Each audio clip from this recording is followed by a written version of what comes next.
In a world with an overkill of sports podcasts, two men are brave enough to make one more.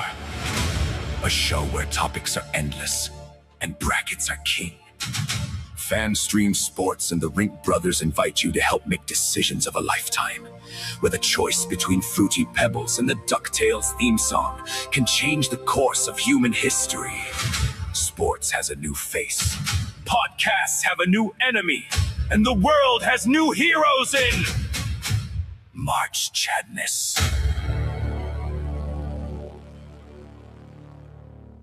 Welcome in. Nate is Unce. Drew is Tice. I am Fee times a matey. This is March Chadness. Welcome in. Go to fanstreamsports.com to check out this show and all the other shows that we offer. Nate, let's start with you. How are things? I know you're getting ready to go on vacation. Is it tomorrow?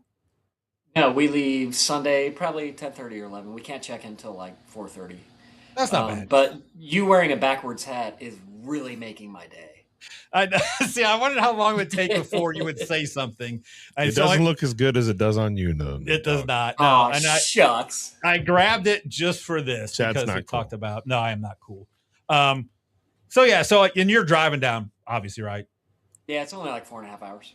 Yeah, it's a super easy drive. It's basically 75, and then you get on the one outer belt, I think, a little bit, and then right down there. So I was just down there. Distracted by two Buc-ee's on the way down. Exactly. Okay, so you've been to a Buc-ee's, correct? Correct. Have you been to a Buc-ee's? I have been to a Buc-ee's. All right, so we had not been to a Buc-ee's, and Sarah knew there was a Buc-ee's down there, and it's in Richland, Kentucky, I think. And so we go, and we pull off, and there is probably, and I'm not exaggerating, there are probably 42 cars just waiting in line for gas. And I'm not saying it was like gas was like $3.10. It was normal price, but there were people waiting, and the parking lot was packed. So we actually got a good spot. Someone was just leaving. I pull in. We get in. It is a madhouse. I cannot believe there are this many people here. We were going to kind of just look around stuff. There's so many people, and then we had to go to the bathroom. It was like there was a line for the women's bathroom. I'm like, I'll take her in the men's. Sarah's like, no. So Sarah got a picture of us in the middle of the madhouse, and we left. And it was nuts. I could not believe how many people were there. That's how it was the time I was there too. It was like 3 tour buses had just dropped off, and all these kids were just standing inside. It's crazy.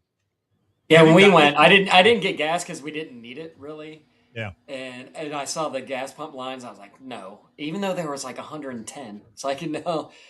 And we went in, and the door we walked in, there was a line for the 2 registers, and I was like, this is going to be a nightmare. But there was like a whole nother side where there was just like 15 registers, and there was like one person at each one. Like, I was like, oh, does nobody see the side door? Right. So yeah, we got some sandwiches. We got some beef jerky, whatnot. It's a good time down there. So it would have been funny if we would have been down there at the same time, because it's literally, it would have been like probably a 15-minute drive from where we were to where you are. So the cabin. If only we had something that we could talk to each other once a week. I know. I know. We could have done. I tell you, you and I, and we could have brought Drew on. I could have taken the one Bigfoot statue. We could have done a show down in Pigeon Forge. So maybe another time. So we'll be down probably another time in the next couple of years. So Drew, things going well for you? Getting ready for school? You'll be going on vacation next week. Yeah, I go right back at it. I'm back to work on Monday. So excited for that. Excited for a new school year. But I'm also excited because I saw that this week there are G League tryouts. Did you see that? Chad, you can try out for the G League. It's all part of the plan to get you versus Angel Reese. I saw the footage of the G League for the Knicks. And when I say this not mocking or anything. I could have probably been the 5th best player out there. It looked horrible. There's a dude out there who's like probably like 350. Like it looked bad. One dude did like drain about a 29-footer. It was smooth, but it was like turnover. Speaking of that, did you hear? And I thought it was a fake. Pedro sent it to me. I thought it was fake. Enes Kanter, now Enes Freedom. Have you seen this yet? No. He is going to try and declare for the WNBA draft next year. Yes. If they allow him to. I always like Enes Kanter. He seemed like a good dude. He's kind of like a social, like he really cares about some stuff, issues and stuff like that. But he seemed like he was a good dude, kind of like a Steven Adams type guy. I would love that. I know Portnoy is talking about stuff. I know there's the trans woman in the French league that is like averaging 21 and 20. That is just 6'4" and is a beast. He's talking about coming in if they will let him. I'm interested. And then I know there's the talk like Portnoy's like, I just want give me an entire trans team, and get me in the league. So I'm excited for that. It's just crazy. I think the WNBA is doing this on purpose because people like us that would never be talking about WNBA are talking about the WNBA. So didn't Cleveland just get a team? I think that's what they do. Is they just get a bunch of trans and they just run the table. They should. They should. That would give them a championship. So, yeah, that would be like I'm interested what happens with this because it's one of those things you talk about, and then people like Portnoy these people like, all right, let's do it, and then it puts them in a position where they're backed in a corner because they're not baby, and you can put the WNBA in a corner, and they'll have to still either have to say no, we can't. Oh, why not? Or they're gonna have to let them in, and it's gonna prove the point that yes, it's pretty obvious. So are you going to try out for the G League or not, Chad? I'm not going to try for the G League. No, because this is not, probably like 20 years ago, maybe. But I'm a barely 6 foot dude that has no vertical and an average jump shot. I'm not built for the. I would have been a good D3. I'd have been a great. I would have been an above average player if I went to Thomas More and played at Thomas More College, which we passed coming back through there. So, we're not talking about this now. Let's talk about what we're going to be on the show today. We've got, as you saw in the thing, we've got starting off you can't handle the Druth, formerly the Druth Hurts, just because I liked using that thumbnail better. We're going to talk about how, even though the Dodgers got Tariq Skubal, Cubs sweep them, and we'll talk a little NL MVP. We will talk 2 more NFL divisions, the South divisions, and then we have a worst bracket. We have some comments here. Let's see. We've got Cynthia Lennox. Love watching you three. Wonder if it's a relation to the man to my left. That's right. Love you, Mom. Thanks, Mrs. Lennox. You're the best. And then we've got a Bucky talk. Yeah, Cedarville Bucky's was hopping at 9 on Sunday night. Your boy Frampton telling us that. Yes. So comment if you're here. Appreciate 11. Let's get if we get to 100. Listen, if we get to 100 views, we have something special planned for that. Hit the like button as well. We'll talk more about that hopefully later. But right now, it's probably what everybody wants. And I don't think I have it. Let me see. I don't think I have. I had it. I had the. I don't have the drop on here. I don't think. Did I put the drop on here? Don't touch it. You'll break it. What? Don't touch it. You'll break it. I'm not going to touch it. Don't touch it, Chad. Don't touch the mic. Don't touch the mic. Here's what I'm going to try to do, though. So Drew, we're going to go to you here, but talk about. I'll give you two something to talk about. Like the Clem. Talk about something. In sport, football? Talk about football. What are you excited about? College football. You two. You guys are both college football fans. What are you excited about, Drew? Cutting up at college football before we get to you while I find the drop. I'm excited to see the Buckeyes get back on the field. The Big Ten just continue to dominate the SEC. I'm interested to see where Indiana goes. Honestly, I think they kind of took off all of a sudden, and it was like the best thing ever for them. And I'm just curious to see if they come back to earth or if they stay up there. But yeah, always the Buckeyes. Okay. Nate? I want to see a Indiana championship followed by a Notre Dame championship. So that's what I'm cheering for. Notre Dame, their schedule is good enough they should not be able to botch this. Of course, I said that last year. If I can get 2 Indiana back-to-back championships out of the 2 teams I love, let's go. Excellent. That would be great. That would be huge for just Indiana as a whole in football. So All right. Except for Purdue, did you see Well, the new AD? If you want to win championships, you come here, not to Indiana. It's like exactly. They just won a They championship. just won one, and one. Is Purdue ever? Purdue, yeah, Purdue. Yeah, that was. Yeah, it was crazy. So, all right. Without further ado, it is time for You Can't Handle the Truth. You want the truth? You can't handle the truth. I don't know if it was worth me waiting, talking college on that, but Drew, we're going to go full screen on you. Drew, what do you want to talk about?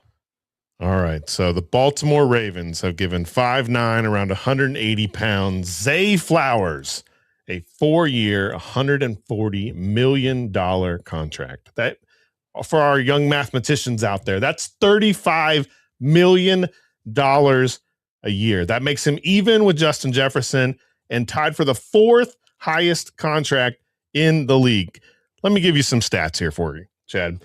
So he's been in the league 3 years. 77 catches for 858 and 5 touchdowns, 74 catches for 1,059 and 4 touchdowns, and 86 receptions for 1,211 yards and 5 touchdowns. Those are okay stats, all right, but they're not great. You want the truth? The truth is he's getting better and he's a good player. But the truth is they're like, oh, he made 2 Pro Bowls. The truth is the Pro Bowl is a joke. You know who made the Pro Bowl? Shadur Sanders made the Pro Bowl. You know who else made the Pro Bowl? Ty Huntley made the Pro Bowl. Zay Flowers is not that guy. I looked at this, and you're comparing him to all the other receivers in the league, right? He's now number 4 in terms of money. And in receptions, in yards, in touchdowns. He has never finished in the top 5 as a receiver in the league in one of those categories and only has 1 top 10 finish. Also, he's not tough because he complained about John Harbaugh saying, oh, we got hurt too much because his practices were tough. They were too hard. Toughen up, Buttercup. Zay Flowers, you're not the guy. The thing is, you're a good player. That's the truth. You're the best wide receiver on the Baltimore Ravens. That is also the truth. You have only missed 1 game in 3 years. Shout out to you. You know what? Give Zay his flowers. But you've never been a top 5 wide receiver in the league in any of those important categories. 1 top 10 finish. Fantasy football, you're supposed to be like 15th best wide receiver. And NFL.com has you 71st. The 71st best player in the league. You're good. You want the truth? You're not top 4 good. You're not $35 million good. Last year, he made $3.5 million. He was the 59th highest paid wide receiver. That's a 900% raise. You are not worth a 900% raise. You want the truth? You can't handle the truth. Outstanding. Bringing it. I love it. I knew he was going to come with the stats. I was going to bring the stats up. And as I'm bringing the stats up, he's like, I got stats for you. He's like, of course he does. What am I doing? Nate, do you agree with Drew about Zay Flowers? Yeah, it's crazy to pay him like that. He's never had more than 5 touchdowns. He's barely, he's cracked 1,000 yards. He's explosive. He's not a bad talent. And as little as he seems to be durable. But to pay him that like he is Justin Jefferson or that he is one of these Jamar Chase is insane.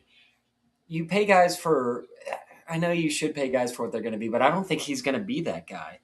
I mean, Devin Singletary had 5 touchdowns last year. Are we paying Devin Singletary that? I mean, that's kind of crazy. Ty Johnson, Travis Kelce, those guys had 5 touchdowns. Travis Kelce, he's on the back end of his career. I'm just saying, yeah, it's a lot of money to pay for a guy who you're just hoping. Yeah, and again, he's 5'9". I know he's 25. He's 5'9".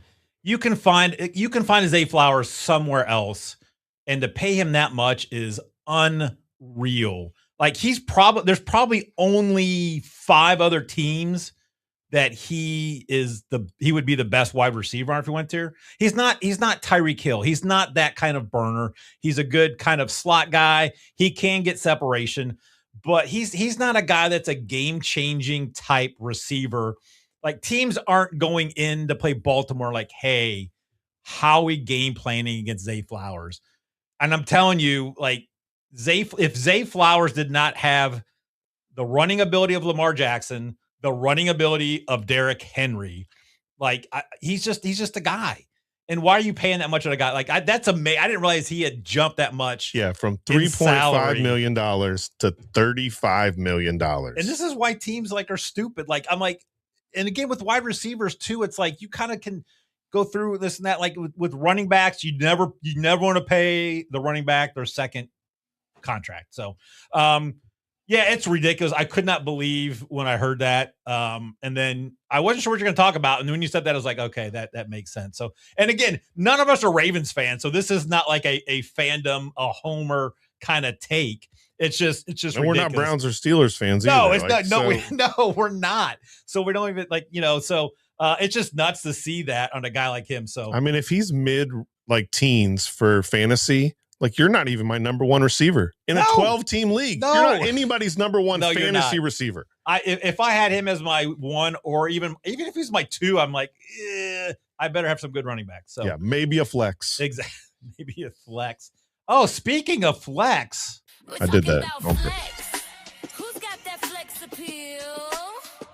We're talking about flex. He's flexy. So if you want more of that, you can come watch Fantasy Football Island with me and Jeff Thidoff coming at you multiple times a week here, starting this coming week. All right, if you're flexy, you're not worth $35 million. You are not. All right, let's talk. Nate's wearing his Cub shirt. Let's talk about the Dodgers get Tariq Skubal. Everyone's excited. Dodgers fans' pants are on the ground. They're like, give us a championship. And they go into Wrigley. And what happened, Nate, when the Dodgers went into Wrigley this past week? They got swept. They don't have a sweep drop, but they got swept by the Cubs. And Tariq Skubal did pitch. So maybe let's hold off on crowning them. You don't need to crown them. Like, you want to crown them? Crown them. So, but the more interesting take is, again, it's one series. I'm excited. The Cubs have been playing well. We'll see how this pitching comes on. Gossman's pitching for us tonight. But the bigger news that came out is after that series, PCA, when Pete Crow Armstrong, he is now the favorite to win the NL MVP. And that got some of the talking heads like a little upset. And mostly because, and again, that's fine. And most of the takes of these guys are going to be stupid because they're wanting clicks. And that's not what you're going to get here. You're just getting the truth. You're getting honest talk here because we don't care about clicks. If you want to come listen to us, we're highly entertaining. We will have some of the greatest thumbnails and drops of any other show. You put that up against any other show of all the shows. We will be top three. And we'll be top three legitimately, unlike Zay Flowers. So the talk was like, number one, there was a talk about, one guy was saying that Pete Crow Armstrong is getting a little bit of a bump because of the WAR stat, wins above replacement, favors and kind of is a bias towards center fielders with defense. Nate, what do you have thoughts on that about like his defense and with the WAR stat? Like, is that a good measure, you think, on a player? I don't buy into a lot of these, but if you're going to say that is a problem, then, there was guys saying that if Ohtani doesn't pitch another game the rest of the season because his 14 starts were so good, he should automatically be MVP. If we're just going to say that the defense doesn't matter, then the pitching should I think we should get PCA to pitch like an inning or two against a bad team and see if he can just get everybody out and his ERA can be 0. And then we just be like, shut up. Exactly. If this counts, then that counts. It should all count. I don't discount Ohtani for being a great pitcher, but if he's not going to pitch the rest of the season, you can't just say that his first 14 starts should automatically just put him in the MVP race. It is impressive, but PCA is doing stuff to win games defensively and offensively still right now. And I know Ohtani is, but if he's only doing one, I do think that takes away from it. And PCA did just that game last night against the Blue Jays, just deciding to seal third, and it's a bad throw, and that's what wins the game. Yep. Drew, do you think if Ohtani would not pitch the rest of the year, he should still be the favorite? If assuming his offense continues to go. No, I don't think so. First of all, the sweep is Shakespearean. Okay, it's not Romeo and Juliet. It's not Hamlet, but it's Much Ado About Nothing. Okay, the Dodgers have been swept 3 times this year. The other 2 were when they were at home. Here they go on the road to Chicago and get swept. Good for the Cubs. I'm proud of them. But they had just gotten swept by the Red Sox. They were swept going into the All-Star break by the Diamondbacks. They're in a slump. Okay. Ohtani, first of all, he's not pitching, which if you remember when we did our predictions for Cy Young, I said he wasn't going to win the Cy Young because I thought they would shut him down as a pitcher. Their stats are pretty similar as I looked this week, PCA and Ohtani. If you break down most valuable player, PCA is definitely more valuable to the Cubs. And when I looked at his stats, Shohei Ohtani isn't leading the Dodgers in batting average, hits, or RBIs. Freddie Freeman has 2 of those, and Andy Pages has the other. It's PCA. I'm on that bandwagon now. I still think Ohtani's a better player. The Dodgers are a better team. I think they're probably still the favorite to win the World Series. I mean, even in this slump, they're still 8.5 games up. But PCA, yeah, he should get more love. Yeah. Number one, the WAR stat I think is the dumbest stat ever, because like if you have someone like for Drew, if we lost Drew for some reason and we had to go to Gemini, Drew's WAR stat is going to be pretty high because Gemini is kind of weak. But if Drew left, and even if we had like a guy like Thidoff, or we brought somebody in that has done this kind of stuff before, like if we brought in like Carl Ravish, then his WAR I hear he's available. Yeah, his WAR may not look that good. So I think the WAR stat is stupid, and because if you look at people who have similar WARs, like Baseball Reference does it sometimes. Like you look at a guy that's like a Hall of Famer, like a borderline Hall of Famer against some just regular Joe, and their WARs are very similar. So the WAR stat is stupid. Here's the thing, and this is why it's a dumb conversation. Shohei Ohtani is the best player, and he should win the MVP every single year. The dude is like in the race for Cy Young every year and MVP every year. No one else is doing that. So yeah, he should win every year. But guess what? That's not how things work. Or else Jordan would have had like 12 MVPs. LeBron would probably have 10. They're not, because people aren't going to do that. They're not going to just give the guy who's the best player the MVP. And also, if I'm old enough to remember all the other MVPs, it's like if you took Ohtani off the Dodgers, they are probably still leading that division. If you took PCA off the Cubs, they would have 8 wins. I've done the math. They would have 8 wins. Because here's the thing about the Cubs. People get all excited, like, oh, like the Cubs roster is kind of trash. It is not good. I got a text from Adam the other day, like Bregman finally did something. Like they've got pieces, but they're not a good team. Now their pitching staff with Gaussman coming in, if we get Steele back, Eminaga is pitching great. Who is the other starter that we got? And I can't think who it is now. We got another starter that's decent. It's not Casey Mize. He went somewhere else, but it's another starter that was like a okay starter somewhere. So our pitching staff could care, but our bats, I don't trust our bats all the time. And the people are still dogging Ian Happ, but now he won't have to play against left-handed pitching, so that'll be good. So I think PCA is the most valuable player for a team if you're going to go by who is more valuable. Ohtani's the best player, but that's not what this is. So I really hope PCA does win it. I do like Ohtani. And then someone was talking about how PCA doesn't respect the game. Ohtani's such a nice guy. PCA shouldn't win it. I'm like, what are we doing? This isn't like a merit badge, you jackhole.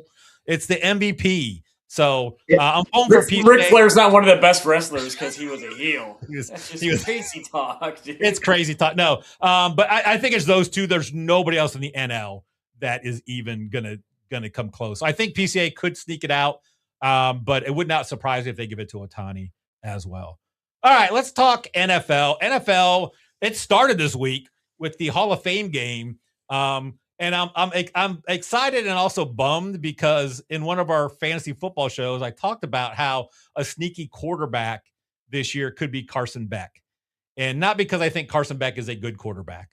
It's because the Cardinals have very talented receivers, and I think he's serviceable enough that he could be all right. And then he goes out again. This is also a Shakespearean thing. Yesterday's Hall of Fame game. It's much ado about nothing. It was a bunch of third, fourth stringers, and some of the G League players from the Knicks were there. So Beck looked good. Is excited just to have football. It was great to go on ESPN and go, oh, let me click on scores and see the NFL score on there. It was great. We're talking the South, AFC, NFC South. Drew, let's start with the NFC South. I think both these are probably the worst divisions in each conference. Starting with the North, looking at it, I think with every team, it all comes down to what's going to happen with the quarterback. So let's start with the jersey behind Nate and the Buccaneers. Baker, there's some contract issues. He's feeling disrespected, feeling a little hurt. Number one, do you think Baker comes in and does not miss a game? And what do you think? You think the Bucs just can run away with this division? I think they could. I mean, but why do you feel disrespected? Because you were 6-2 and you finished 8-9. Like, there's a little bit of disrespect to go around. Todd Bowles is on the hot seat, obviously, but Emeka Egbuka is a big time target for him. I think Baker comes in. He's still a very serviceable quarterback. He's better than a lot of these guys.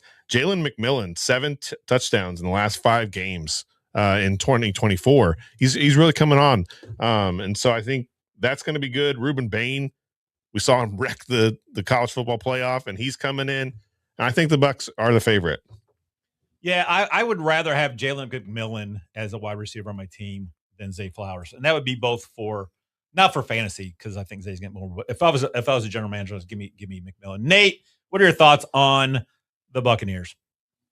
I don't like the discourse that's going on, and I think a lot of it is because I think Todd Bowles should have got the axe. And I think a lot of those guys thought that too. They fired the offensive coordinator, and the offense wasn't always the problem. The O-line was hurt. They put up 35 points, the only team to put up 35 points against the Seahawks defense last year. And they did start 6-2, and then they ended up 2-7. And the fact that they don't want to sign Baker, the Vita Vea wants to get out. I don't like any of that, but I don't think Vita Vea is going anywhere. It does bother me that they're talking about, franchising Baker, because what if he just gets a little injury and is like, you know what, I'm going to shut it down for the year, guys. But they did beef up the Ds, like you said, Reuben Bain, the O-line being healthy. On paper, they are the best team in this division. And the running back owns all those gas stations we were talking about. Yeah, Bucky Irving. Yeah. It's all the Buckies. He does, exactly. Yeah, I think they are the best team. I am not a big Todd Bowles guy. I just don't think he's a good coach. He should have never gotten the job after what's his face retired and kind of said, hey, put him in. I just don't think Bowles is a good coach. And I think that's part of the problem. But I don't think losing Rashad White and Mike Evans are that big a deal here, because I think Egbuka could step up. Chris Godwin should be healthy, and a healthy Chris Godwin is going to be huge for this team because he is great in that slot. And McMillan is a up and comer. Defense is good. I think I would trust, of the quarterbacks in this division, I would trust Baker to win 10 games than anybody else. You think the Browns would take Baker right now? I think they would. Like if they could just have Baker. That's such a dude. The Brown. It's just, that's so funny. Yes. Let's talk the hype team this year that people are loving. The New Orleans Saints, who we learned that it's a fleur de lis. Fleur de lis is the emblem. If you didn't see it, go back and watch last week's episode on our NFL logo here on FanStreamSports.com. Saints are getting hyped. Kellen Moore, I think, is a good coach, good offense coordinator. Tyler Schaff, however you want to say his name. It's Chuck. T-Money looked good last year. People are hyped up. But I do want to caution people. I remember a time when Michael Penix Jr., hashtag Penix Envy, looked good at the end of the season, and now we realize, oh, he's bad. Teams don't have the tape on these guys, so then the next year they can be ready. They've got Kamara's back. They got Travis Etienne. I'm calling him Etienne. He's not A-Chan. My buddy Dave, we call him ATM. So Chris Olave's there. Money. Printing money. They got a rookie receiver. So the pieces there on offense, I just don't know if Chuck can run. We'll see. I think it's more hype than it really should be. Nate, what are your thoughts on the Saints? I do like Tyler Shuck. I think they're pointing in the right direction. I think they've got like the second easiest schedule this year, which does help. I think Travis ATM does help. They got good receivers. I think they will improve. I mean, it's like, so this division was crazy last year. You had 3 8-9 teams and 1 6-11 team. You had all 4 teams went 3-3 in the division. This whole division is crazy because it could go any way. There is a path where the Saints could win this, but it's like you said, with tape on Tyler Shuck, we'll see if he is the real deal or not as this season goes on. Drew? Yeah, I mean, they finished by winning 4 out of the 5 last games last year. So, I mean, they earned a little bit of the hype. But, yeah, Chris Olave needed help. They went out and got Jordan Tyson. Travis Etienne is going to be helpful. Alvin Kamara, I think, at this point, he needs kind of a running mate. On the defense, Cam Jordan and Chase Young both had double-digit sacks. So, need to rely on those guys. I didn't realize that's where Chase Young was at this point. But that's where he's at. But Tyler's like 26. He's going to turn 27. So he's a very old, young quarterback in the league. Kellen Moore's probably not that much older than that. But, I do think he's a good coach. He spent a lot of time with the Cowboys. And so I got to see that. And I think, he'll be able to develop him a little bit because he's a little bit older, a little bit more experienced, a little bit smarter. And who knows? They could win some games. Yeah. If you told me the Saints won this division with 10 wins, I would not be surprised. It would not be a shock to me. Defense is decent. I do love me some Kool-Aid McKinstry, and how could you not love a guy whose name is Kool-Aid? Oh, yeah. So we'll see. And again, it's going to come down to, can Schaff take that next step? Kellen Moore, another year in. Again, I think the Etienne Kamara combo is going to be great because Etienne's not great catching out of the backfield. Kamara is.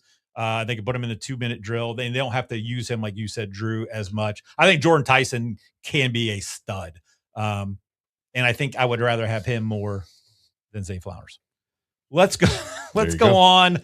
Can you keep Zay Flowers under 10 rebounds? Can I?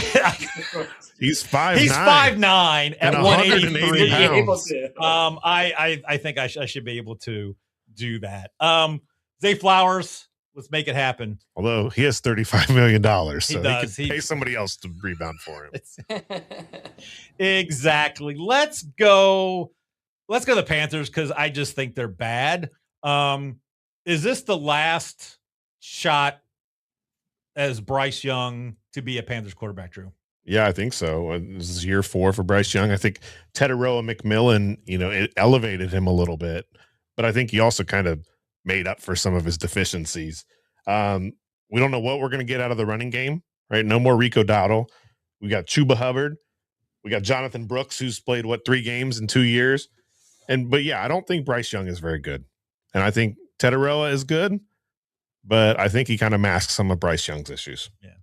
They say Bryce Young is 5'10". I don't think he's 5'10", so I think I can keep him under 5 or 10 rebounds. I can probably keep him under 5 rebounds. Nate, what's your thoughts on Carolina? Are they going to be are they a team that could end up having a top 5 pick next year? Yeah, I think so. Bryce Young is not great, and he is short. They've done everything they can. They got, they got Xavier, they got Ted, they got Coker. I'm a big cokehead. They got all these guys that are 6'3", and 6'5" to compensate for a very short quarterback. So we'll see if that works. I don't think it will. I don't have a whole lot of faith in the run game. The defense is fine. I'm not big on the Panthers this year. And I think this is Bryce Young. They're like, hey, look, we've got these giants for you to throw to. If you can't make this work, nothing's going to work. Yeah, and again, I'm not like this defense again without Brian Burns is not anything to write home about.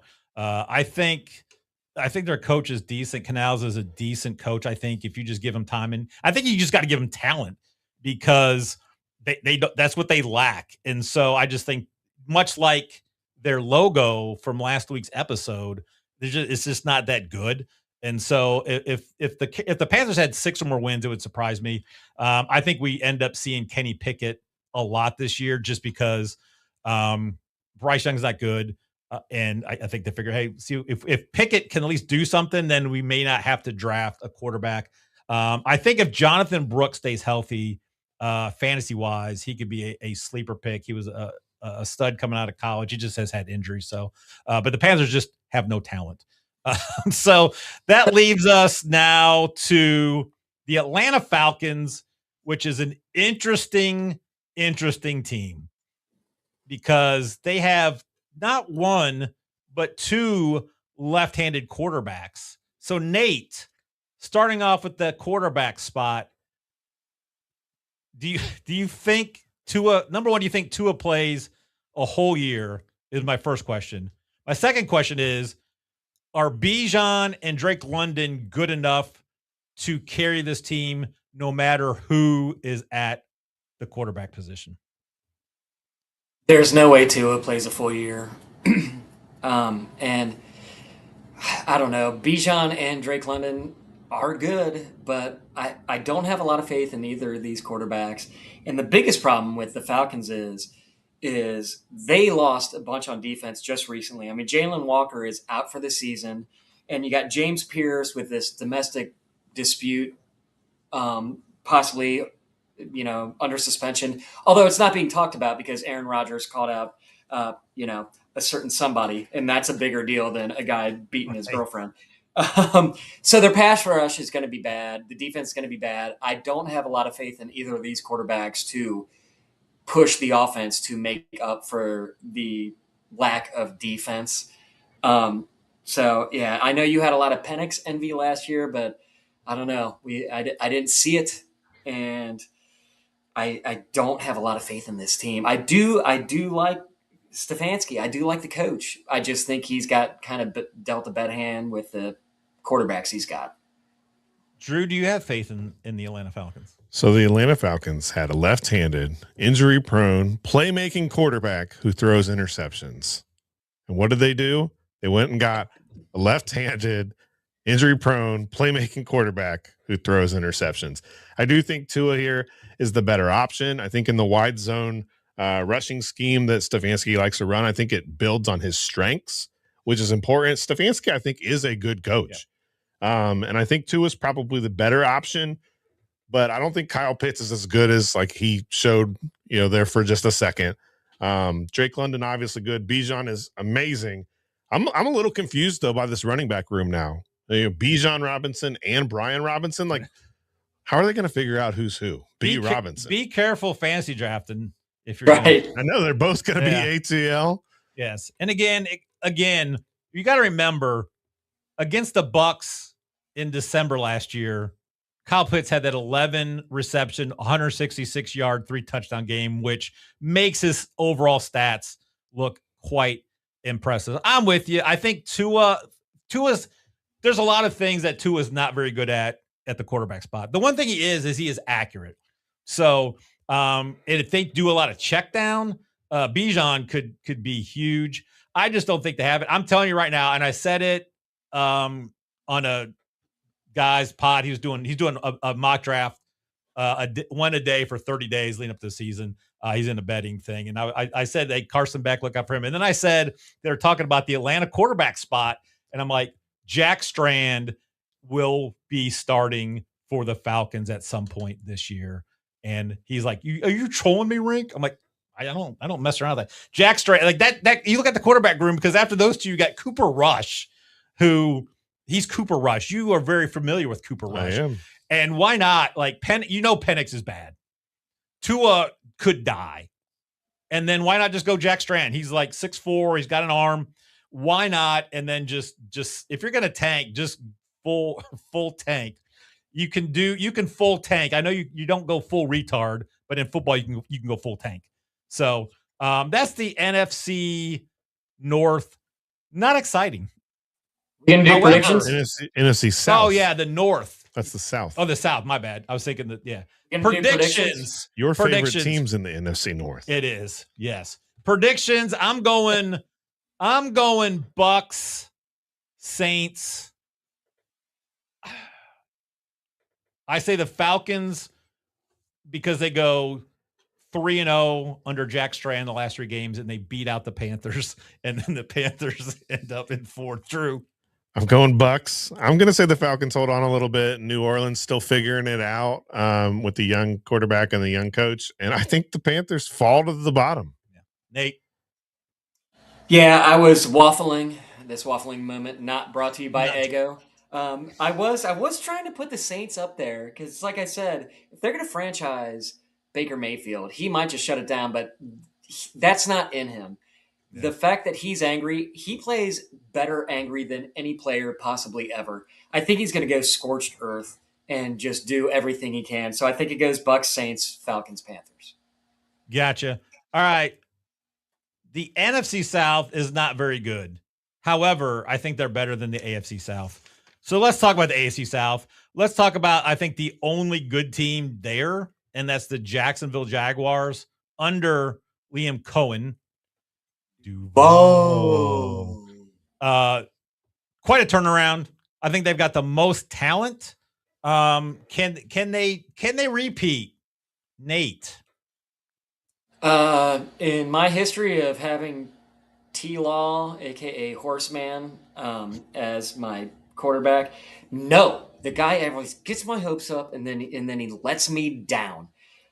But actually, on paper, I think they should. They're pretty much bringing everybody back except for Travis Etienne. I think they should. Second year in the system, I think it should look really good. I have a lot of faith in this Jags offense, whether I should or not. Even though they've burned me in the past, they look really good. I think they will be just fine and improve offensively. Defensively, not sure how that's going to work. But yeah, I think they'll be good. Drew? I think the biggest thing is that Liam Cohen kept both of his coordinators, right? It's hard to go 13-4 and then keep both of your offensive and defensive coordinators. And I think just that continuity makes a lot of difference. You know who let me down? Brian Thomas let me down. I was like, oh, he's a guy. Too. Oh, man, did he let me down. But Parker Washington really came on there at the end. I think he had 5 games where he had 5+ catches, 80+ yards, 3 touchdowns down the stretch. So he was coming on. I worry a little bit about Bashal Tootin. He only had 83 carries last year, but their defense was better than I actually thought they were.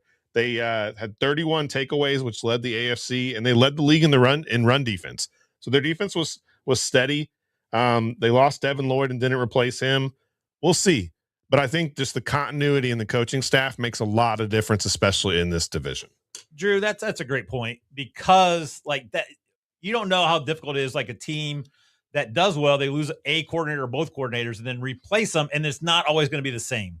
So again, I'm with you too. Like I have Tootin in a dynasty league. I had Tootin and ATM, so I was glad that he got traded. But I'm not sold that Tootin's going to be a top 20 running back. I think Trevor Lawrence just absolutely despises BTJ because you look at the numbers when Lawrence was quarterback and then the numbers when Mac Jones was there. Like Mac Jones loved him and gave him the ball. He was there. Parker Washington is a good, solid receiver, as is Jacoby Myers. Jacoby Myers is an underrated receiver. So Brenton Strange, a decent tight end. I think it's good. I think if they too can get Travis Hunter out there more, he looked good a couple times when he was there. I think his offense can move the ball even without ATM. So I like the offense. Defense, they can get to the pass. They can get to the quarterback. Trayvon Walker, Armstead, the other Josh Hines Allen. You got Olakun. All are studs, which just helps out the back end. And Travis Hunter, again, a second year in. He's a good corner. So I do like this team the best on both sides of the ball. To the Houston Texans, who I think could arguably have one of the best defenses in all of the NFL. Drew, can they talk about quarterback issues? Can CJ Stroud, former Buckeye, get the magic he had his rookie year? Talk about a guy that came in hot and they were all about him, and then he's really had some down years. I think he just needs to learn to be somewhat of a game manager. As good as that defense is, you can't throw 4 picks in a playoff game. I think the biggest thing for them is they brought in David Montgomery, right? David Montgomery has had 700 yards and 150 carries a bunch of times, right? So he's a quality running back. He's got experience. I think that's going to help. They might get Tank Dell back. They still have Nico Collins, Jaden Higgins, but as good as the defense is, CJ Stroud, he just needs to kind of manage the game, not turn the ball over, let the defense do what they do, and they can win some games. Nate. Yeah, CJ Stroud is a bum, and I think they know it. That's why they brought in Monty. Their red zone was abysmal last year, and I think bringing Monty in definitely helps that. Their defense is elite and young. They might jump from second best defense to the first best. I think they were only giving up an average of 1.6 yards. They also don't blitz and they don't pressure, like less than almost any team in the league. Everybody just knows their position. They play it well. The defense is going to get. I think that's why they brought Monty in, because it's like, hey, CJ Stroud can't be the guy. And if they bring in a guy like David Montgomery, even though he is aging, he's proven he can run it. And then if they load the box up, you got a Tank Dell, a Nico Collins, these guys to throw it to. I think they just want to be defense and run. And if they can do that well, they can go far. Yeah, I mean, their defense, having Will Anderson, Sheldon Rankins, and Danielle Hunter on the line, you don't have to blitz much. You got Al Shair, who's kind of a dirtbag, speaking of guys that hit people and stuff, in the middle of that defense. And then when you have like Stingley, Blankenship, and Petrie all in that secondary, Stingley is a shutdown corner, so that also helps where guys aren't open and gets the D-line in there in the backfield. So I think it all lands on Stroud. Montgomery's a nice pickup, but he's like, as a Bears fan, and he from Cincinnati, Mount Healthy High School. He's just he'll get you 3.5 cloud of dust. I think he was good in that line system. So he's not going to be a game breaker. So I think he helps out though, because he's a chain mover. And if they can just get some points, they get up 17-3, 17-7, a 2-score game, and they can just ride Monty out, and Stroud just got to make a couple plays. That could be it. I think their problem is outside of Nico Collins, they really don't have any good receivers. I know people want to make Jaden Higgins and Noel, Tank Dell good. I just don't think they're that great. So that could be their issue. But that defense, I think, can carry them quite far. Let's go to the Colts, who was the surprise team, I think, last year with their start, because Danny Dimes looking elite. Then he got hurt, and that just caused everything to fall apart. They still have Jonathan Taylor, who I still think is one of the best running backs in the game. They did lose Michael Pittman, and their defense is average. Drew, what's the big thing for the Colts this year, you think, for them to have a playoff hopes? Daniel Jones has to stay healthy, first of all. I'm still not convinced that he's that good. And I think you can't lose 7 games in a row to finish the season. I mean, that was worse than what we just talked about with the Bucs. They also probably need to start getting somebody to have a few more carries. Jonathan Taylor last year had 323 to the next guy was 26. Had almost 300 more carries than the guy behind him. Just that rushing share, that carry share, probably needs somebody to take a little bit more off of him. He's in a contract year, so we'll see how that works. And I think Tyler Warren's got to take a big jump. But their defense is not very good, but they got to stay healthy. They had a bunch of injuries, and they got to stay healthy. Yep. Nate, are you in agreement there? Like, the health of the Colts is going to determine where this team goes. 100%. And he's no longer Danny Dimes. He's Indiana Jones. And I do think that was kind of an aberration last year. Like, I don't think, even if he was fully healthy, not coming off an Achilles, he can replicate that. But an aging Indiana Jones off an Achilles, I don't have a lot of faith in. Jonathan Taylor has a lot of miles on those knees. And Pittman is not a game changer, but you also got rid of him and you didn't get a guy for the outside to replace him. Pierce has a knee issue going on. I think this team takes a big regression this year. I agree. Taylor, you're just going to load the box on him because Pierce and Downs are both kind of like similar players. And outside of that, they have nobody in the receiving core. Tyler Warren's good, but I don't think he's a guy that is like a Brock Bowers, Trey McBride, Colson Loveland, Kelsey in his prime type of guy. He might be the best receiver on this team. He probably is the best receiver on this team. I think DJ Giddens is a decent running back, and I don't know why they don't use him more. Obviously, he's no Jonathan Taylor, but I think he's a bigger back that can do much. I was just like, it didn't shock me that Anthony Richardson was not good because he had 11 starts in college, and he's just a big, fast guy. And, he relied on his legs, but who would have seen that happen? But I'm just surprised that he didn't, because he only has one eye after the orbital. Exactly. So he had last year. Exactly. So your boy Riley Leonard, Nate, Notre Dame guy, could get some starts. No, they're gonna get some guy who's retired. They're gonna get a Jay Cutler, a Cam Newton, perhaps. Who knows? Yeah. Again, Pittman was a big loss just because he's a guy that you could count on underneath. I think the Colts. I think people are gonna be disappointed, but I think the 7-0 start or whatever last year was, like you said, an aberration. So finishing out the South, the Tennessee Titans, another team like the Saints. They're the Saints of the AFC South, where a lot of hype in there because Cam Ward did have some good games last year. I think he could be a solid NFL quarterback. I think he's a smart dude. I think he understands the game. I think he's a guy that will, when to throw it away, not make bonehead plays.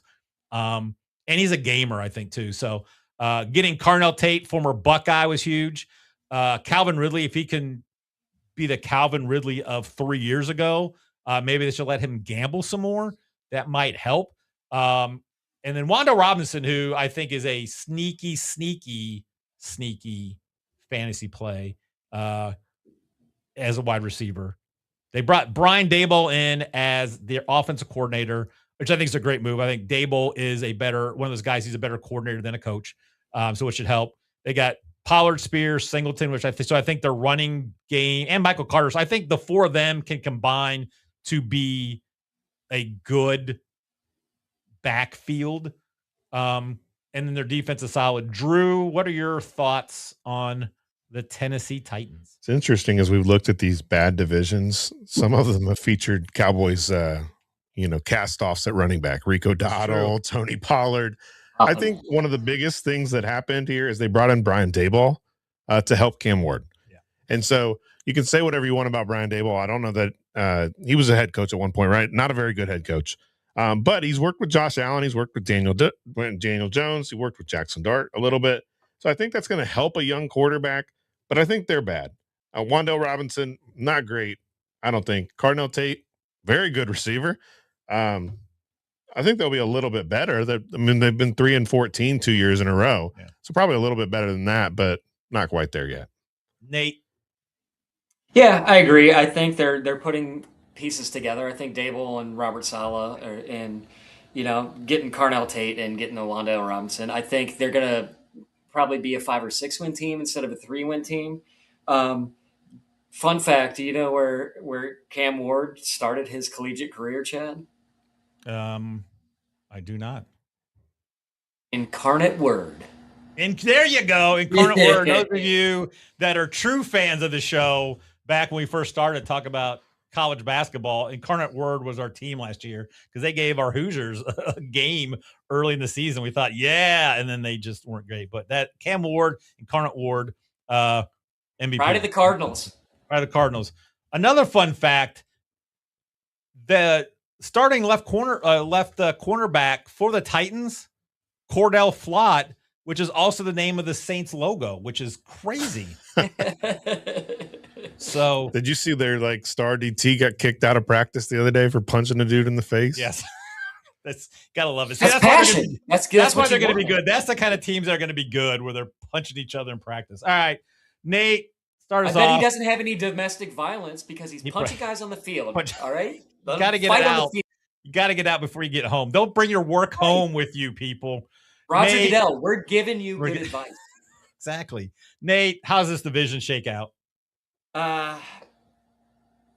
Defense wins Super Bowls, but it doesn't win this division. I think it goes Jags, Texans, and I have the Titans over the Colts. I have the Colts ending last. I think it's going to be a disappointment for Colts fans. Drew? I think it's Jags, Texans. I think the Colts hold the Titans off. I'm going to say CJ Stroud figures it out. Texans win the division because I've had also Trevor Lawrence the last couple of years, and he had a good year last year. I just don't think he's that good a quarterback. So I think that defense in Houston's just going to smother people, and they win. Jags still end up second. Titans get third.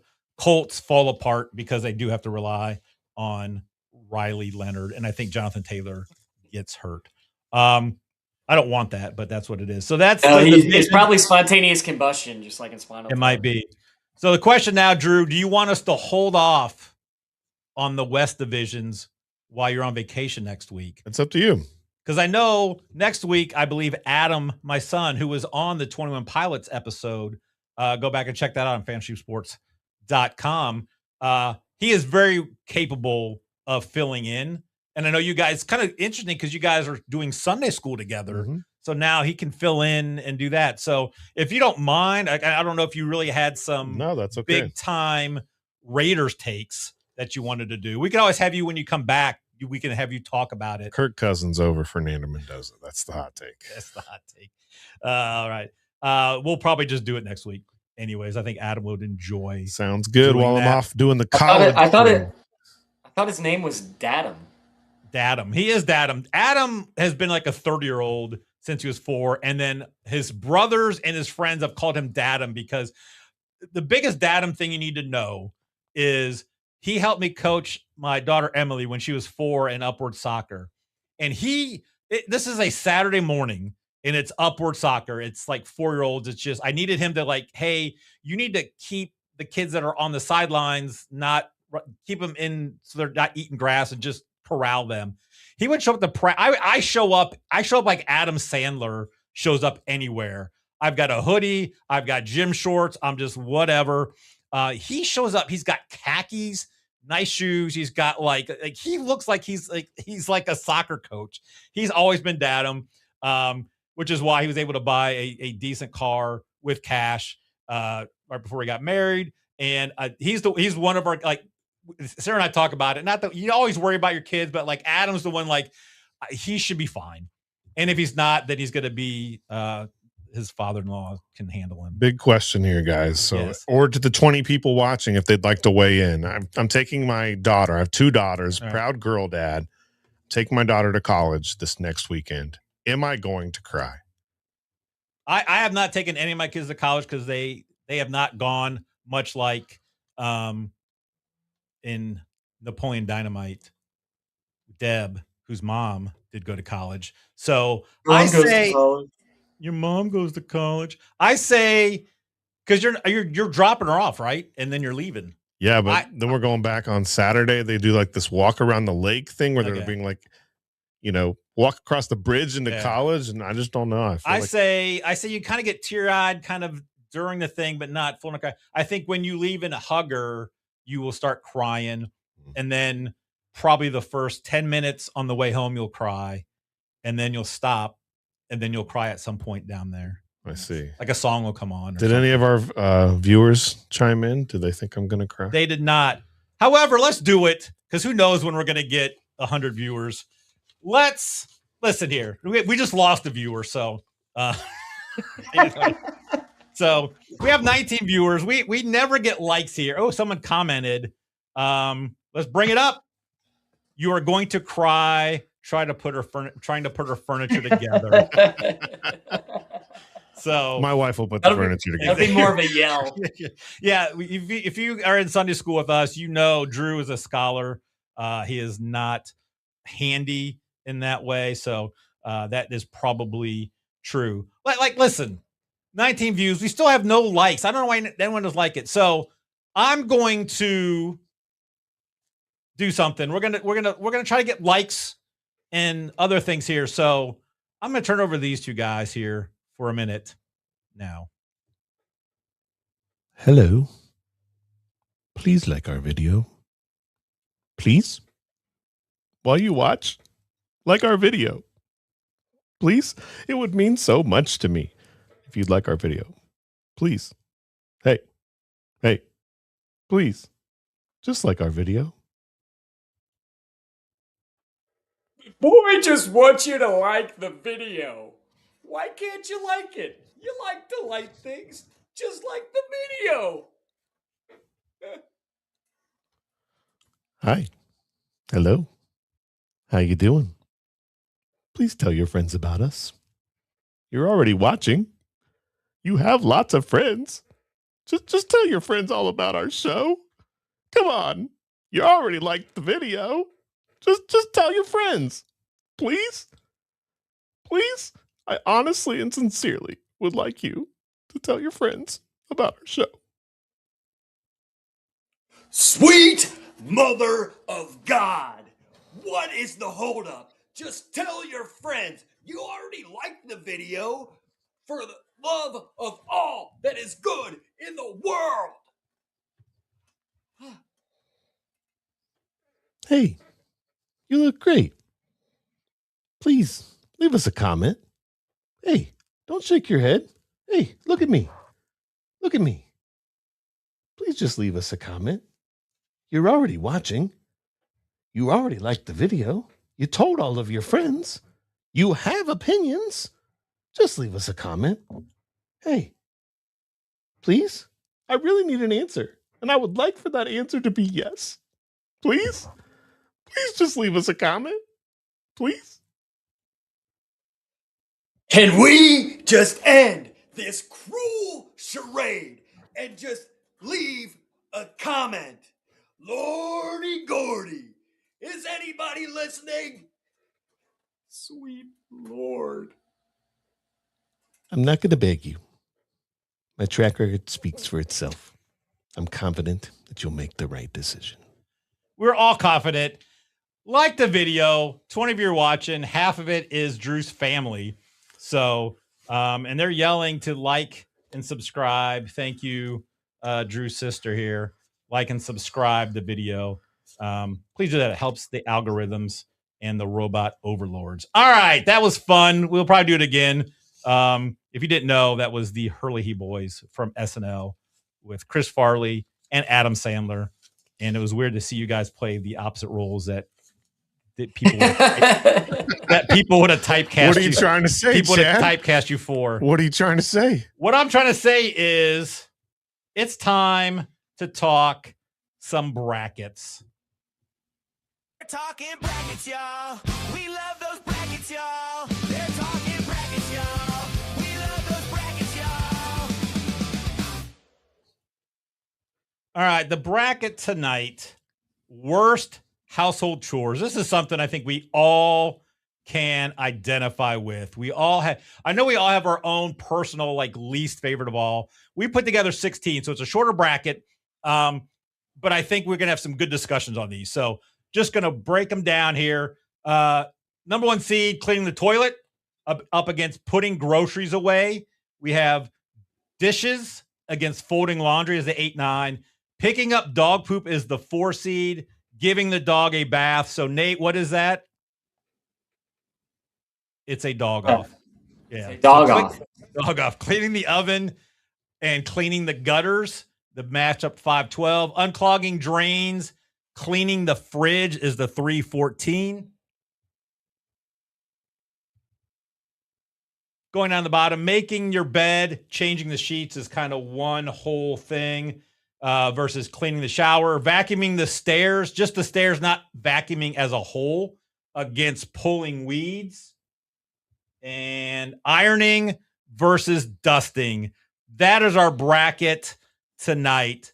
So it was funny because we all three pretty much had all the same stuff on there. And I think we all had cleaning the toilets as one of the top ones, if not the top one. It's interesting though when you think about a snub. It was snub? What's a snub? It was toward the bottom of our rankings, but both taking out the trash and mopping are on the graphic, the thumbnail graphic that we did for the show. So they put them in their little thumbnail, and yet they didn't make our bracket. It's probably because like cleaning gutters is kind of a hard one to put in a graph.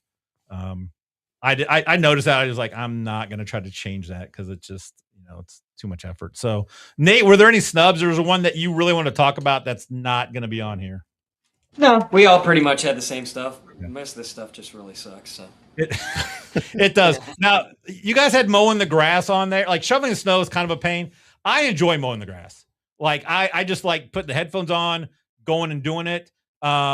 My yard's not very big, although it sucks because there's a lot of stuff there. So I got to move, climbing domes, and we got it's just crazy. When I got to help mow my neighbor's backyard, it's great because it's just straight. It's awesome. You just go get the lines and everything like that. So I know it's not really the process of it. It's the time frame. It's either I got to do it on a weekend when I want to be at the cottage, or I got to do it when I come home from work and I've been hot and sweaty in the truck, in the oven on wheels all day. So it's more of that. That's true. It's a chore, like where doing the dishes suck, but you can get that done in like 8 minutes. Where mowing the lawn can be an hour, depending on how long and big your yard is. Drew, do you mow your own grass?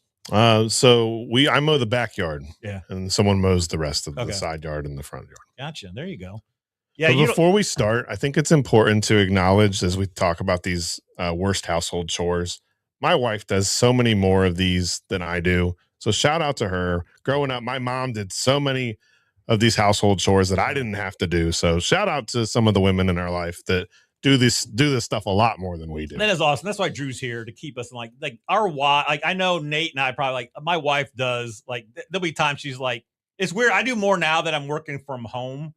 But we'll do dishes 3 times, and she's like, I just did. It's crazy how much stuff we go through. She does a lot. We have boys, so we try to get them involved with some of the stuff. But and they've been pretty good on that. But I could not, and our moms probably did too. I could not imagine Jim Rink unload. We never had a dishwasher growing up, but could not have him sitting there washing dishes with the little yellow rubber gloves. We just got a comment, Chad. We did we got 2 comments. We have 2. We have Drew does not cut the grass as much as me from his wife. And then I won't pull that one up there. Well, now I'm curious. So it says, what is that supposed to mean? Drew is fat? Talking about the Chris Farley thing. No comment. I'm pulling an It's because I'm pleading the 5th. I have a good tan complexion, and Chris Farley was very pale. Exactly. All right, let's get into this. Cleaning toilets, putting groceries away.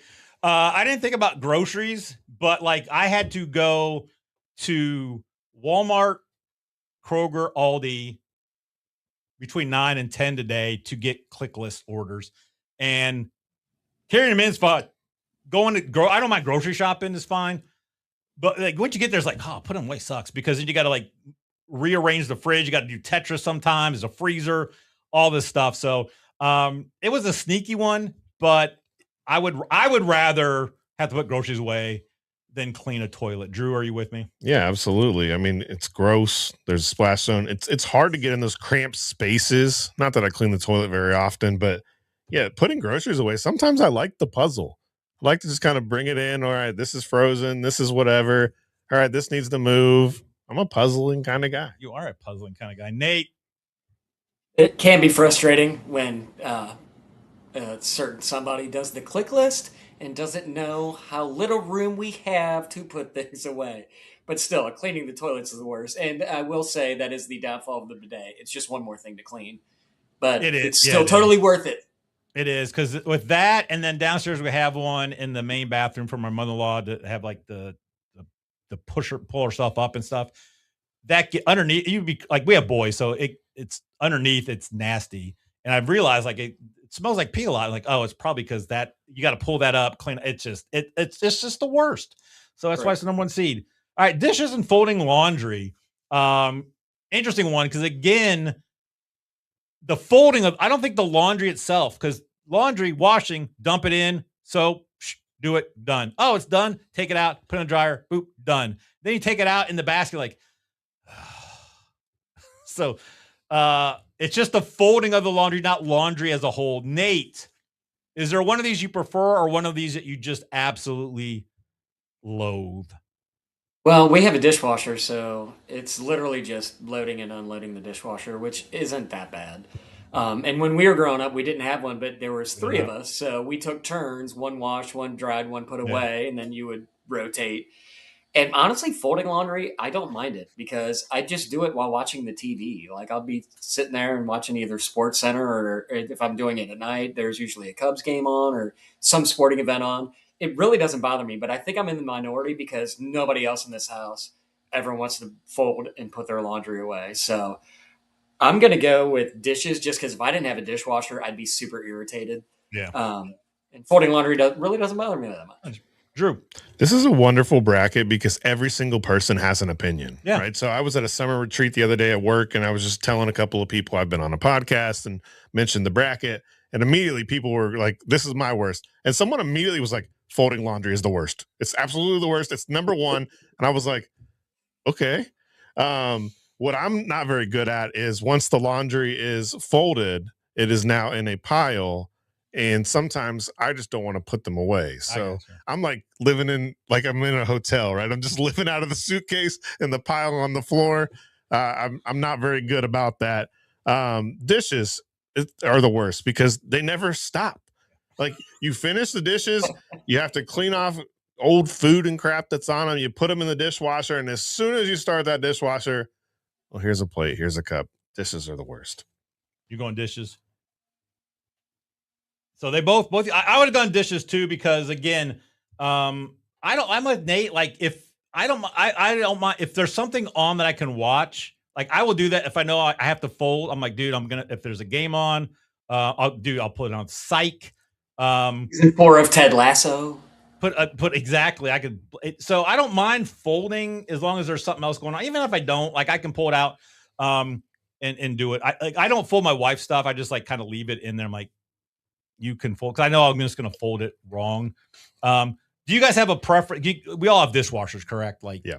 Do you have a preference if you had to? Because my kids, and all my kids have had it and it worked out where they don't all like, we just rather put away. So do you have a preference of if you had to either load or unload, Drew? So we've taken it on ourselves. Kinsey is the unloader of the dishwasher. Okay. Like we always have her do that. That's the easier job of the two, I think, just because the dishes can get pretty gross. Yeah. But I'd prefer to unload if I had a choice. Nate? Loading sucks because I'm the only one who knows how to load it. I find myself reloading when everybody loads it because it's like, how does nobody know that all the dishes face this, or all the plates face this way, all the cups go up top? I find myself, if I'm not the one doing it, I'm constantly redoing it because nobody knows how to do it right but me.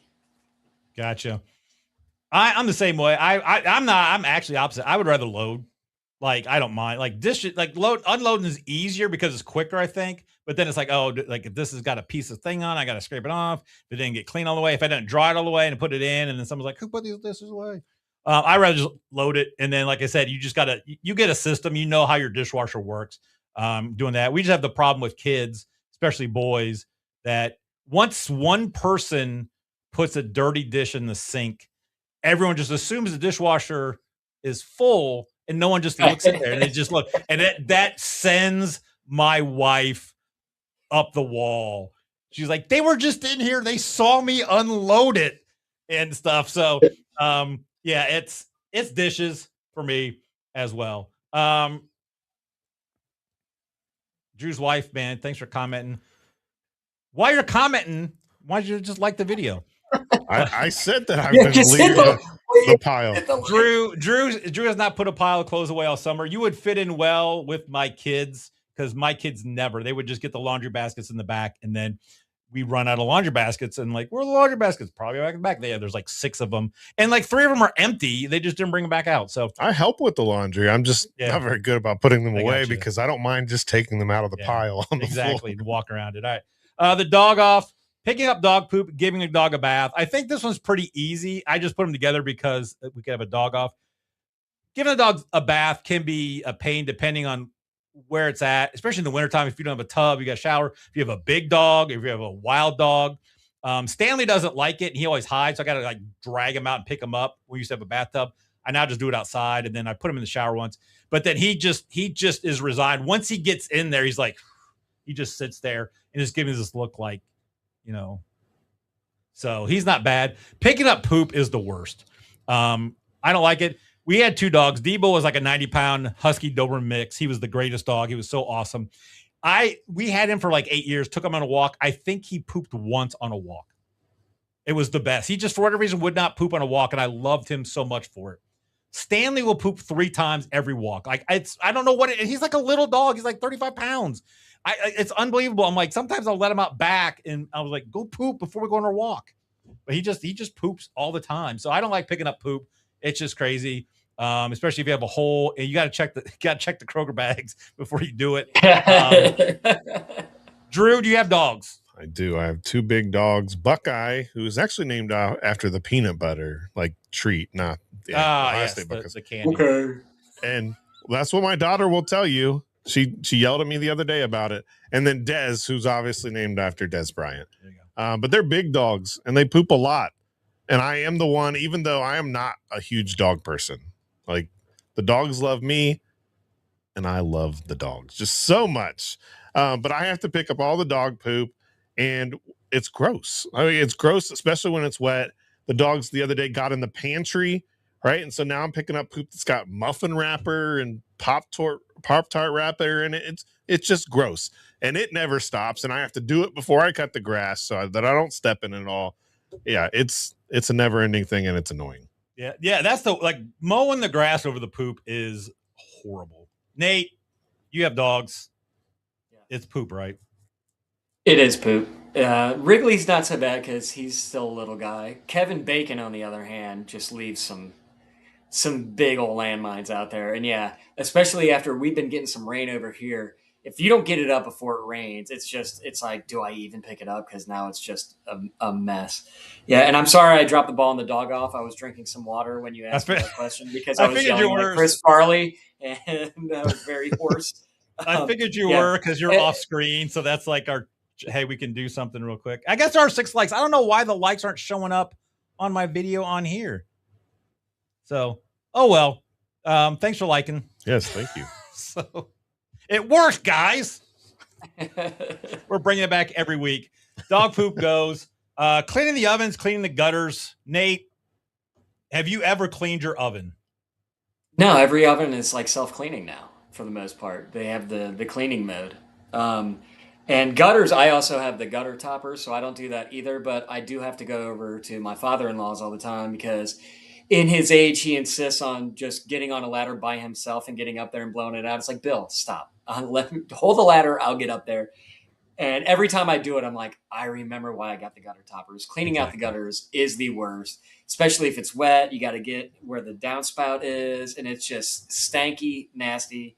You got to get on the roof, which is kind of how I blew out my knee at the old house. I was cleaning out the gutters, and we had this old rickety ladder at the old house 20 years ago.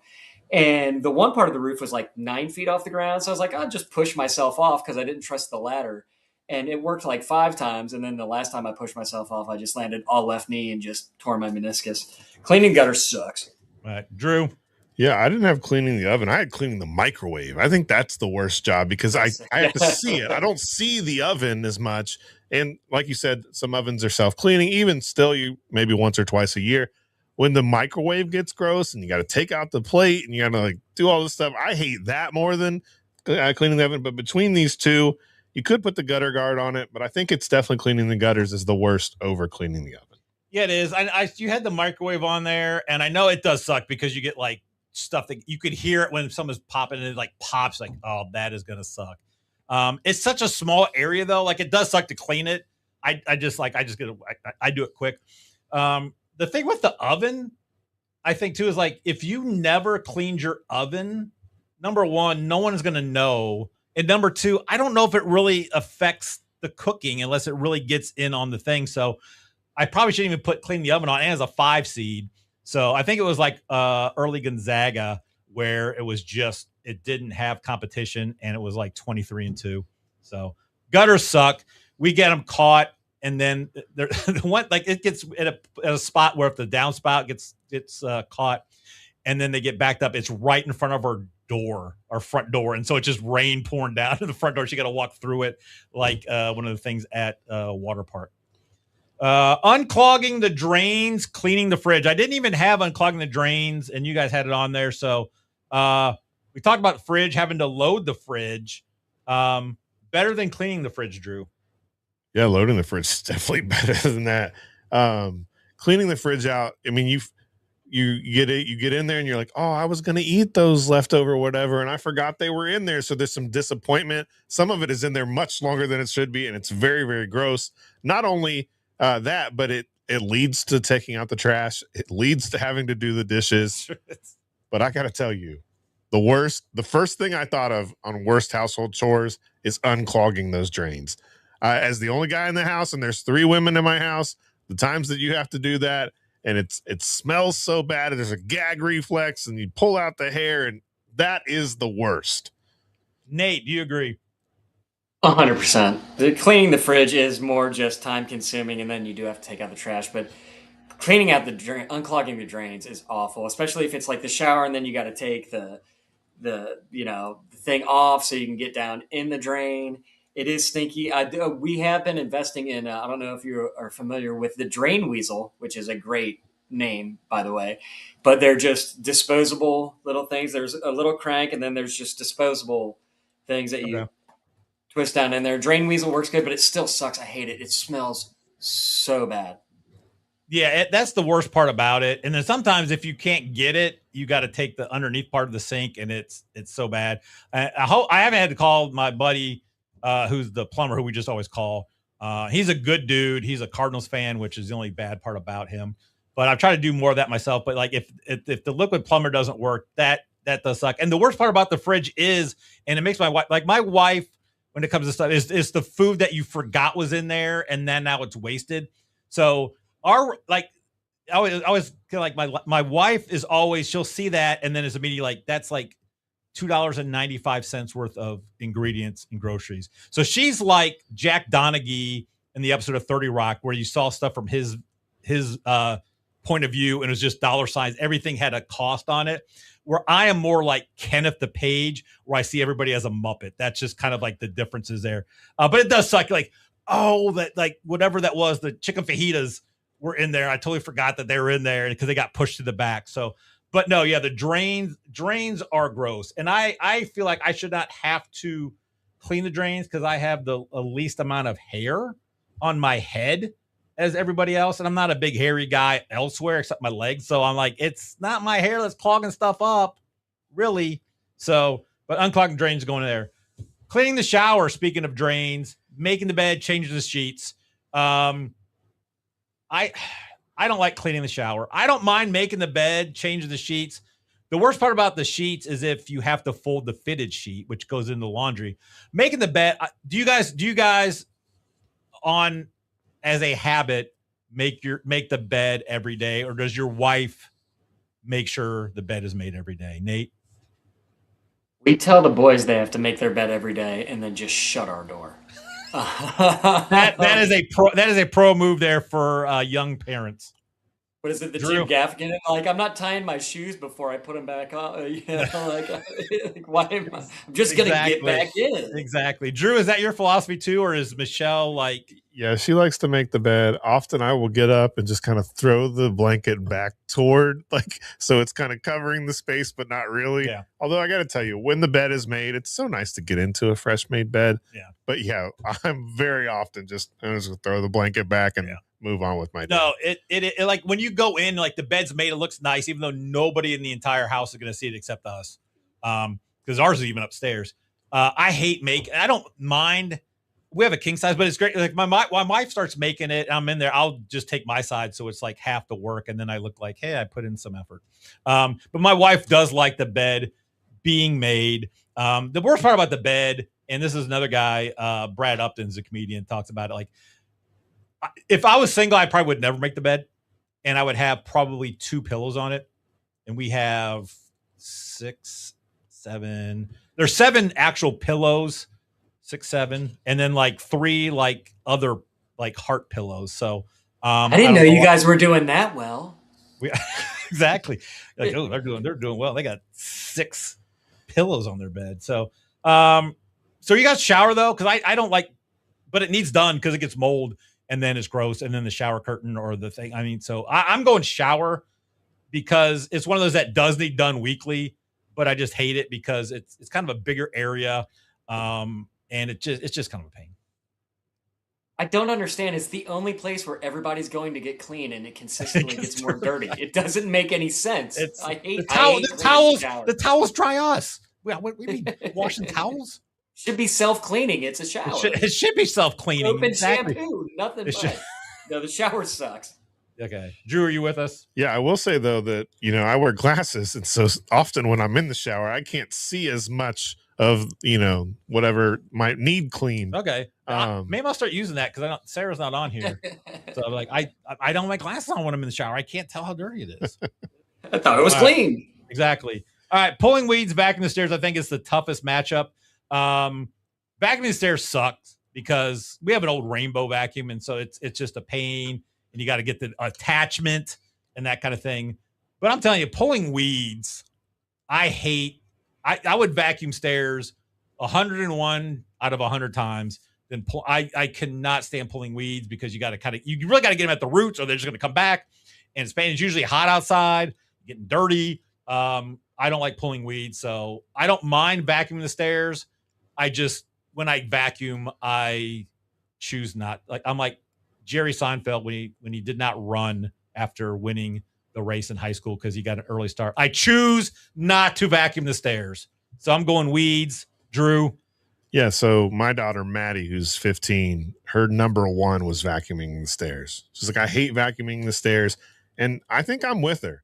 When I look at weeds, like I might just take the weed whacker and chop it down, and it'll come back up. And when I'm doing it later, I'm going to chop it down again. And I can avoid the weeds if I don't have to go outside and mess with them, but I have to walk up and down the stairs. You do.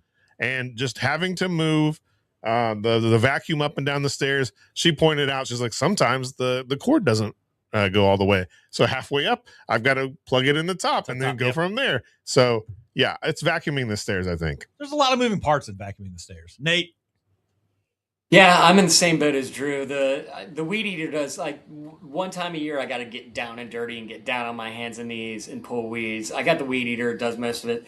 The vacuum, every time it is holding the vacuum with one hand, holding the thing with the other, and then you got to go up one step at a time. And then yes, most stairs you do have to change where the outlet is. It's a pain in the butt. It is bad. All right, vacuuming stairs wins. Ironing, dusting. Dusting is not great, but it's fine. If I never had to iron a piece of clothing the rest of my life, I would consider it a good rest of my life. I don't like ironing. You got to get the thing out.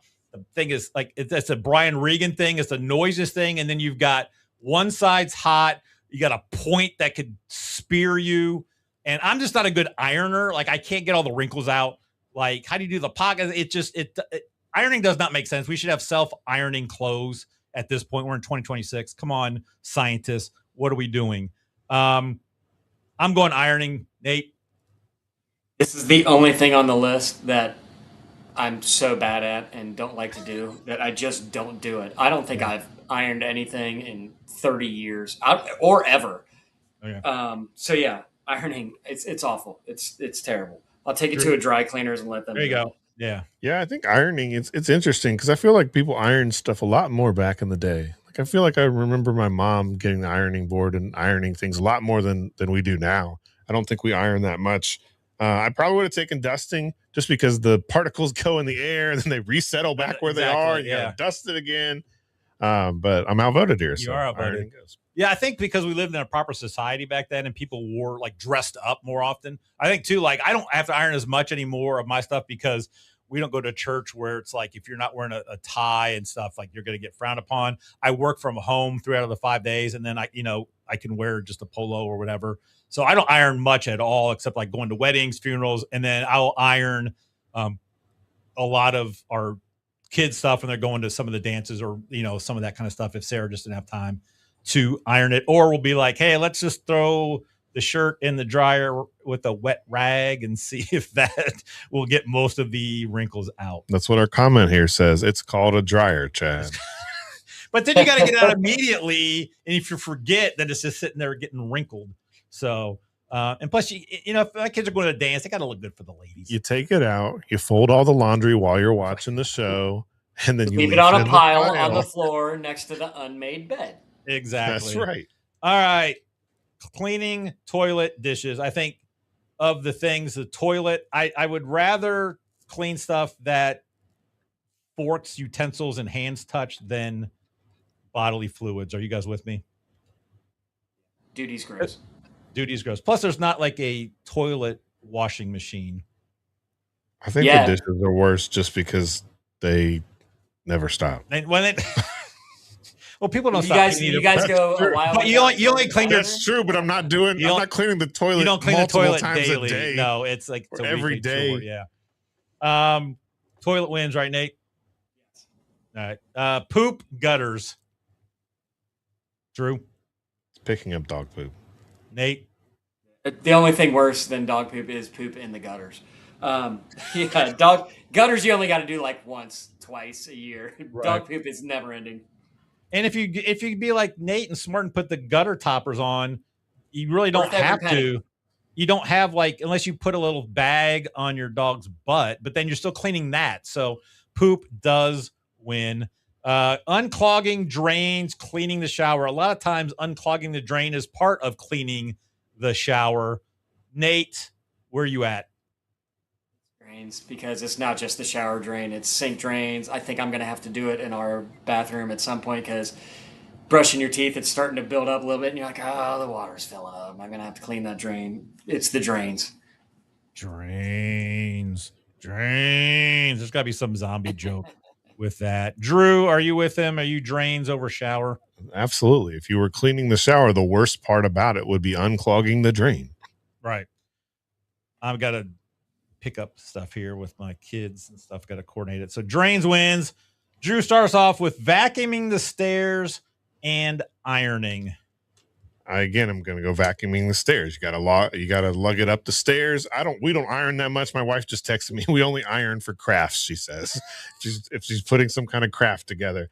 So it's vacuuming the stairs, even whether it's carpet or even if it's hardwood, all the dirt and stuff gets in there. It's vacuuming the stairs. Nate. Yeah, it's stairs. It is stairs. Like again, ironing, I maybe iron like 3 times a year. So it's the volume of having to vacuum that wins this one. So we have the final 4 already. I was about to say the lead 8, but we only have 16, so it threw me off. Unclogging the drains, vacuuming the stairs, cleaning the toilet, picking up poop. Nate, anything surprise you in this final 4, or is this kind of where you thought it would go? I figured we'd have a poop off. We do have a poop off. Cleaning the toilet, picking up dog poop. Drew, are you this final 4 seem like legit? Yeah, I mean, these things are the worst because a couple of them stink and one of them sucks. Outstanding. All right. Cleaning the toilet, picking up dog poop. If you don't have a dog, this is not an issue. But if you don't have a dog, you are an issue because dogs are great. My oldest they had to put his girlfriend's dog down about a month ago, and they just got a Greyhound rescue. And he's super excited. She's super cute. My buddy Dave has had 2 Greyhounds, and he's super excited because he loves Greyhounds. So I think for that, I think I'm going to go toilets over dog poop. Because at least with the dog poop, if you wait long enough, it will it will harden, and then I don't mind picking up the hard dog poop that's been sitting out there for a week until and a it half. rains again. Well, that's just it. And then, or if you walk on it, or like I said, or mowing and it gets in the wheels. Oh, it's the worst. I'm going toilet. You guys may go the other way. Nate, are you poop?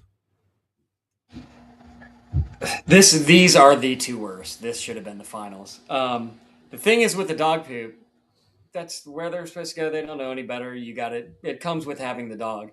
When it's the toilets, it's like, how are you? I got a 20-year-old. How is this happening like this? Why? How is it this bad? How are you? It's a round circle. That I think it's toilets just because it's humans that should know better. Yeah, it's still messy. I'm gonna wrap my brother-in-law out here. My mother-in-law, he's the only boy of the 4 that they have. She, when he was younger, would make him pee sitting down so it would not get everywhere, which is kind of a pro move. But as a fellow man, I'm like, if you're a dad that's making your kid do that, then we need to have a talk because that's not cool. I understand that is my move in the middle of the night pee. By the way, I do too. That's just a sit down pee. Like, because you don't know, like, because I usually don't turn the light off. Right. If you get like, again, we're a family show, so I'm not going to cuss. But if you get like middle of the night wood, which was like pre-morning wood, it's just easier. Just sit down, take care of it, and go. Drew, toilets wins. But you're going to go toilets? No, I was going dog poop, and I don't know if it's because I have daughters and not sons. That could be part of it, but yeah, the dog poop I just have to do all the time. Cleaning the toilet is a much faster job than having to pick up the dog poop a lot. Yeah, and then we have one of those the scoopers that you use, so a lot of times we do that. But that's only good if it's hard, because if it's soft, it's like it gets all in. Or sometimes I just you got to clean that. Like, I'll just run exactly. over it. I'm like, whatever. I don't go in the back as long as. Although I was mad at Stanley because he pooped right in front of where the ladder to get into the pool was. I'm like, what are you? Like, of all the yard, poop in the garden. Like, I don't have to. Sarah's in there all the time. That's her problem. Unclogging the drains, vacuuming the stairs. Drew. Well, this is tough. I think both of these are not fun to do. Unclogging the drains is just so gross. I mean, just getting that slimy snake of hair and sludge and whatever. You don't have to do it as often though. Right. But like if the water's kind of building up, especially in the shower, like that's really gross. But vacuuming the stairs is really bad too. So I'm not sure. Convince me, Nate. Oh, it's drains. The smell alone and the consistency of what you're pulling out is just, it's awful. The stairs, it hurts my back. It's a pain in the butt, but the drains is just, it's gross. He's convinced me. All right. It's drains. Yeah. Here's the thing with the drains too, is if you're cleaning the drain, it could be a bigger issue that you have. And then that's a bigger headache as a homeowner that you got to call a plumber. It's going to cost money. A pro move, but I never do it because I never think about it until it's one of those things you don't think about until the drain is clogged. If you take a little bit of baking soda and then a little bit of like liquid dish soap and then kind of put that down there and then run like 3 kettles of boiling hot water down like weekly, it helps do that. It's kind of its own like Drano. But if you do that like maintenance wise, but again, it's one of those things you don't think about until it gets clogged. Like, oh, I got to start doing this. And then you don't think about it until it gets clogged again. So, yeah, unclogging the drains is it. So we got cleaning the toilet, unclogging the drains. Drew, are you leaning one way heavily, or is this a toss-up for you again? Oh, it's a heavy lean here for me. I am going with unclogging the drains because, first of all, it's gross. But if I'm having to clean the toilet, the worst thing I would have to do with the toilet is to unclog the toilet, I got you. Which is a drain. That is true. All right, because this is the way the show is, Nate, I'm going to go to you in case you go toilets, because then it's going to end up on my shoulders. Nate, toilet, drains, which is the worst household chore? One is mostly hair. The other one is mostly urine and fecal matter. I'm going toilets. All right. As always, we don't plan this ahead of time unless Drew and Nate have a different White Dude Central, which is like White Dude Central -1, that they talk about it. But yeah, so these are the two. And again, I think It's called 2 out of 3. 2 out of 3. Two out of So 3 ain't Chad. Ain't Chad. 2 out of 3 ain't Chad. So that's what it's called exactly. And here's again, I play a good part, but I actually cleaning the toilets is not that big a deal for me. I put the gloves on. It's pretty quick. The worst part is just the behind. Like it's not the seat in the front. It's the behind at the back of the toilet trying to get that. I think I'm gonna go unclog drains. Yes. Because you got to get a screwdriver out sometimes to take the thing off. You sometimes to really get it, if it's bad, you got to undo the stuff down below and then try to get it all back to fix. And then you got to tighten it. But you're like, did I tighten it enough? So you got to bring the bucket in. And then if it's dripping, you got to fix that. And then like, it's just, I think it's unclogging the drains. Cause again, toilets, even though it's gross, it's quicker to do. And I would trust one of my kids to do that than unclog a drain because they would have no clue. I got to bring them in to do that. Dropping screwdrivers down in it. Exactly. But many of these are the worst household chores. No, I thought it was a good list. I thought so. Unclogging the drains win.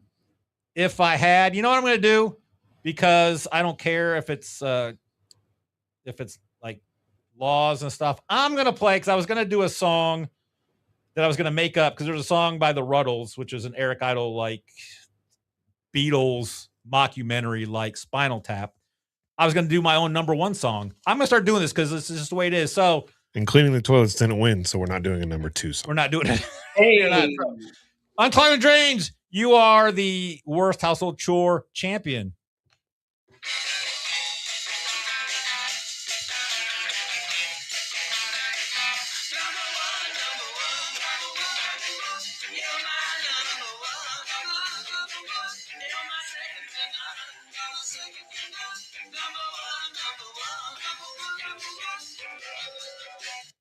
All right.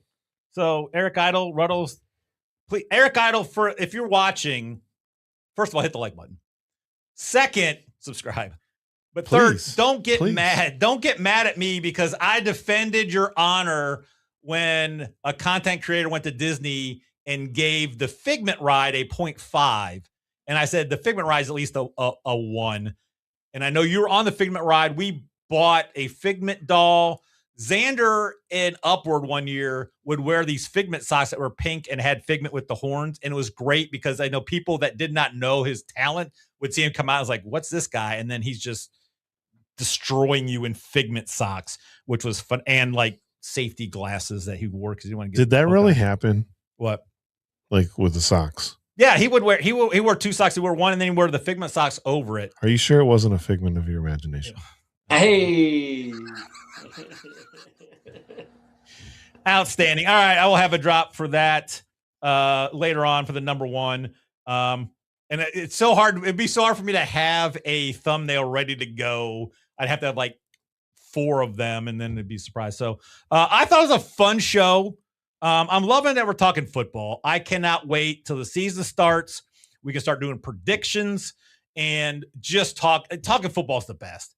And then by the time that's going in, playoff time's coming, and hopefully Cubs and Indians are going to be in the mix. So, although the Cubs just swept the Dodgers and the Tribe got swept by the Mets, so we're not going in the same direction. I mean, you know, it's tough to get AJ Ewing out at the top of that lineup. All right, appreciate you guys. Nate, have a safe trip.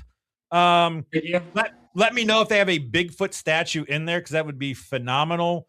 Drew, we will miss you next week, but you also have a safe trip and bring Kleenex. You know, whatever happens, I'm just going to let it be. That's what we call foreshadowing in the business for next week's bracket. So I'll let you figure it out. We'll come together and figure it out. We will. Thanks for watching. Thanks for listening. Whenever you listen to this, we will be back next week it'll be 3 rinks across the whole thing because my son will be here and he's a rink. So, But in the meantime, don't replace me with Carl Ravage. I will not. That we cannot afford Carl Ravage. I don't think he'd be as good as you. He would not be bringing in the references like that. So you are safe, Drew. You are safe. If this was like Survivor, like you are safe. You are safe. You're not even going to be part of it. We love having you on there. My wife, I think, would be the most mad if we got rid of you.